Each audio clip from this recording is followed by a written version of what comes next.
Hi, I'm Susan Cleveland. I'd like to now share with you how to make fancy prairie points. Ones with stitching, beads at the end, even two color, otherwise known as lined prairie points. So let's get to that. Here are examples of embellished, stitched upon prairie points. Obviously, you can begin with different size strips. They make different size prairie points. You can stitch on them with one row of stitching, or even better, 3 rows of stitching. And so they all begin with a strip of fabric. Now this strip was cut 3 inches and then folded wrong sides together and pressed. Then I added the decorative stitching. You can use whatever stitch you like. I like a plain zigzag.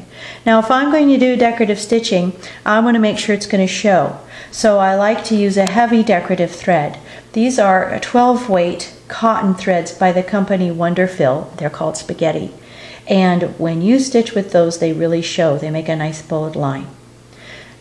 After this strip is stitched near the fold, then it's cut into segments, same size as the strip width. So here are my 3-inch segments that I cut from that strip. And when those segments go on the ironing board, they go right side down. You see, there's the heavy decorative thread. In the bobbin, I've used 50 or 60 weight cotton, a thin thread. So that's how I know that the right side is down. Now what I'll do is I like to make the prairie points with the Prairie Pointer tool. You can certainly make them without the tool. This just makes it faster and easier. As I mentioned, I started with a 3-inch strip. So the 3-inch line on that tool goes at the base of that folded segment. Then I bring this top corner down to the center line on the tool, and this top corner down to the center line on the tool. Then the iron comes in like this, and I slide the tool out. It's slippery, so it slides right out. It could stay in there because it's stainless steel, but I slide it out so it stays cool, and then I can begin working on the next prairie point while the iron is doing its job over there. So this corner comes down to the center line. I don't know if you can see, but I like to use steam to really set that crease. That corner comes down to the center line. The iron slides on, I slide the tool out, and there we go. So let me show you how those wound up. Just like that, ready to go into your quilt, your garment, your pillow, whatever. Now I also want to share with you 2-color prairie points, also known as lined prairie points. Here's an example of a 2-color or a lined prairie point. There's still a fold that meets in the middle, but you see a little bit of a second color, and the lining is the second color. To make these, I start with 2 strips of fabric. 1 strip of fabric, the lining, which seems counterintuitive, but that's how it works. The lining is the wider strip of fabric. This one was cut 2 1/4. The blue strip was cut 1 3/4, and then I lined them up and put a seam, a 1/4-inch seam along that long edge. Now we want to press that seam allowance to the narrow strip, which is the main color. So that seam allowance will be going toward the main color, just like that.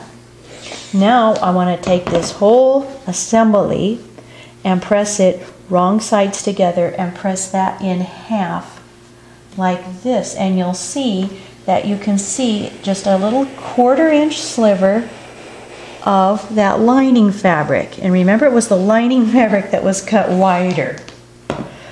Now after that is done, then this is cut into segments. Now for the strips that I use, those segments work out to be 3 1/2. If you're wondering how I came to that number, that's the size when I unfold this and I measure this. It's 3 1/2 from there to there. So that's the size that I cut these segments. Now I have a couple of the segments that are been cut over here. And when I place them on the pressing surface, they need to be with the right side down, like this. And then again, you can make them without the tool, but I like to make them with the tool. This time I'm using the 3 1/2-inch line. And again, top corner down, hold it with my finger, iron goes on, tool slides out, And then over here to the next one. And that steam is doing a good job setting that crease. Iron goes on, tool slides out. And there we go. 2-color or lined prairie points. Now I'll show you some quilts so you can see how I use these embellished prairie points. The 50 prairie points on this quilt have a blue straight stitch line on them with a heavy decorative thread, and it's a free pattern on my website, piecesbewithyou.com. It's on the Prairie Pointer page. On this piece I stitched on the prairie points and just slipped them under the piping in the binding, and then I added a wool bead and a little pearl bead at the end. I just love these prairie points.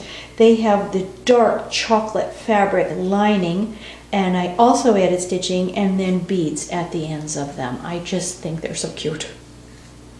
These are stitched on prairie points that have just been inserted into horizontal seams across the surface of this pillow. I just love what the stitching does for these prairie points. Thanks for watching this segment. I hope you enjoy trying these techniques.